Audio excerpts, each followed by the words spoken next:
Säkert un concierto super esperado sobre Martín Elías é conhecido de su ouders nan kuta Martín Elías e também Diomedes Díaz kuta é artista super estimado na Colômbia e a base disso também Martín Elías Jr. abira super estimado sobre den tour su concierto nan eta canta cantica nan di su família e também DJ das Colômbia estimé e pensei que na Aruba kuti un tiki di Colômbia nos tour tá guardando para 8 de novembro para no swag e artista aqui kuta vai toca DJs do Sor teku 3 horas de mainta.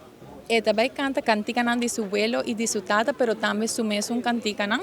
E também tem o direito para por canta cantica de su família, então essa aqui tá representa também passou eta yu de nan de dinastia aqui de vallenato, so sowieso e também canta pouco de turcos, pero também foca su mes em su próprio cantica nan. Ok, então depende de que tipo de carte boquear, se boquear VIP diamante, esse bota raia na Triple D Car Rental, que está situada na Guayaca, ou também por meses na 739-7777. VIP Oro também vamos ter message, ou também visitar na Triple D Car Rental, ou se você quer comprar VIP standing, ou general, bolo por aí na Curacabay Service Station, Piedra Plata Service Station, na Calle FM, e também que na mes na Punto G Backyard, que você comprar na Dennis Kitchen.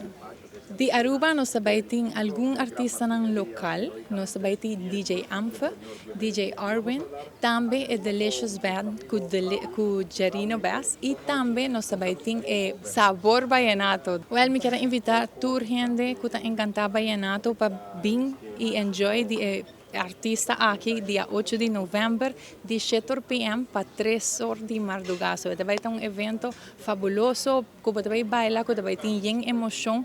Não olvidar de comprar bocarte a Woki Jaluna. Nós está começando a vender cartes, não olvidar para sobre depois na armata que nos chega no tempo e carte na surpresa não está subi e também corda que é uma organização base bom e eta vai estar limitada. Desde mesa nan kuting vai volver diamante ta 10 meses so se de verdade porque conocer artista bo lo mester compre lo más pronto posible. Me dejó para toda la vida.